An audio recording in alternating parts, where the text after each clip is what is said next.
जय श्री कृष्ण। ब्रह्मा जी ने जब सृष्टि किए तो सभी जीवों को बनाए, पक्षी, पेड़, पहाड़, पर सबसे श्रेष्ठ मनुष्य को बनाए और मनुष्य को एक कर्म भी बताए, कर्मयोग का, जो सदियों से चलता आ रहा है। कर्मयोग के द्वारा परमात्मा को प्राप्त करने का उन्होंने विधि भी बताया कि जो निष्काम कर्म समाज के लिए, मानव परिवार के लिए, पूरे दुनिया के लिए निस्वार्थ हो जाता है, वो कर्मयोग बन जाता है। उसके द्वारा वो अपने जीवन को, मानव जीवन को सफल बना लेता है, क्योंकि मानव जीवन इसीलिए प्राप्त हुआ ही है कि परमात्मा को प्राप्त करें। और प्राप्त करने का ब्रह्मा जी ने ये सरल से तरीका बताए कि कर्म योग के द्वारा ही प्राप्त हो सकता है परमात्मा, क्योंकि कर्म योग में कोई इच्छा नहीं होती, कोई कामना नहीं होती, किसी प्रकार के कोई स्वार्थ नहीं होता।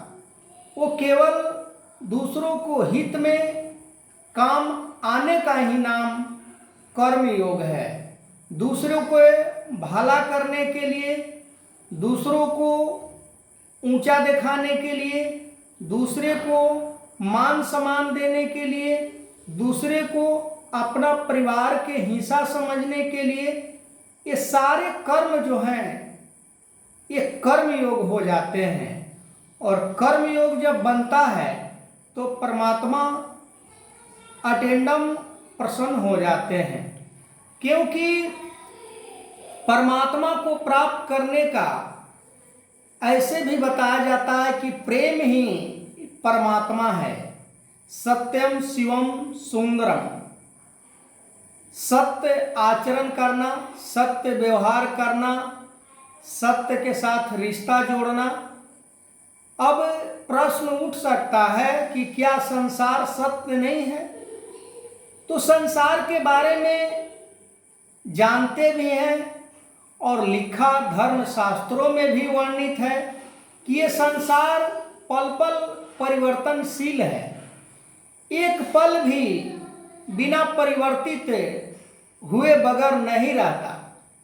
अभी रात्रि के समय है, कुछ समय में घंटे में परिवर्तित हो जाता है, कुछ देर में प्रभात हो जाता है, कुछ देर में दोपहर हो जाता है, कुछ देर में रात्रि हो जाता है। यानी अनेकों अनेक इसमें परिवर्तित होने वाला चीज।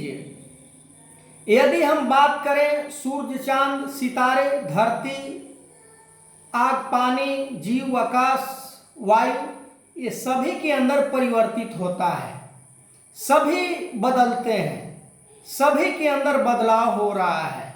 यही बात भगवान कृष्ण अर्जुन को समझाने का प्रयास कर रहे हैं कि ये परिवर्तनशील संसार में कुछ भी वास्तविक नहीं है, कुछ भी सत्य नहीं है। सत्य तो केवल परमात्मा है जो निराकार रूप में स्थिर है। इस निराकार को प्राप्त करने के लिए कर्म योग की जरूरत है, अपने लिए नहीं, दूसरों के लिए। दूसरों को काम आना, दूसरों को भला करना, दूसरे को श्रेष्ठ मानना। पर आज मानव समाज में प्रायः देखा जाता है कि अपने आप से किसी को श्रेष्ठ मानने का हम प्रयास नहीं करते हैं। कभी भी मन में हम ऐसे भाव को नहीं लाते हैं कि हम चाहे किसी भी प्रकार के कोई मनुष्य क्यों न हो, किसी धर्म संप्रदाय से आए हुए मनुष्य क्यों न हो, किसी भी कुल में जन्मा हुआ मनुष्य क्यों न हो, पर हमें सभी को आदर करना है, हमें सभी को सम्मान देना है, हमें सभी को इज्जत करना है, हमें सभी को श्रेष्ठ मानना है। पर हमारे अंदर वो विवेक बुद्धि, गुरु की दी गई ज्ञान नहीं समझने के कारण इन सारे कर्मों को हम नहीं अपना पाते हैं और अपने मन के मर्जी से कर्म को कनेक्ट करते हैं और उसी प्रकार से कर्म को श्रेष्ठता हम अपने मन से देते हैं कि मैं जो कर रहा हूँ वही श्रेष्ठ है। पर धर्मशास्त्रों में गीता के 3 अध्याय में साफ साफ लिखा हुआ है कि ये शरीर से जितने भी कर्म हो वो सारे के सारे निष्काम हो, सारे के सारे कर्म अपने लिए नहीं दूसरों के लिए हो, सारे कर्म के द्वारा किसी को सुख पहुँचे, किसी को पीड़ा नहीं, किसी को दर्द नहीं, किसी को गलत दृष्टि से नहीं, अच्छे दृष्टि से देखना, अच्छे मन बुद्धि कर्म से ऊपर उठकर सभी को आदर सम्मान देना। भागवत गीता में भगवान कृष्ण अर्जुन को ऐसे ऐसे बात समझाते हैं जो आज मानव समाज यदि समझ जाए तो मानव समाज को कल्याण हो सकता है।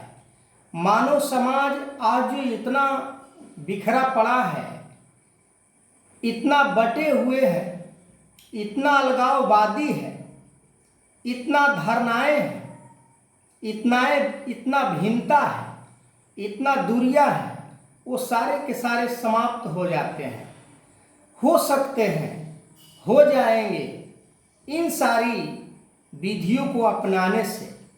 और वो विधि कर्मयोग है।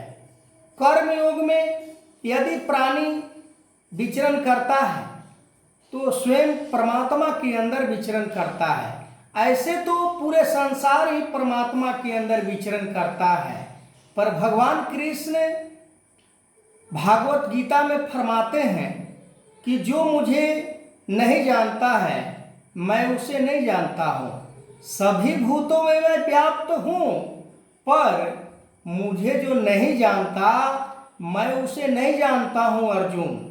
तो अर्जुन को भी यही बात समझाने का प्रयास कर रहे हैं कि तुम कर्म योग को धारण करो, तुम निष्काम कर्मी बनो, निष्काम कर्म करो। इससे तुम्हारा संसार में यश होगा, इससे संसार में तुम्हारा मान सम्मान बढ़ेगा। तो आगे मैं इस वीडियो को कंटिन्यू करूँगा। तब तक के लिए जय श्री कृष्ण,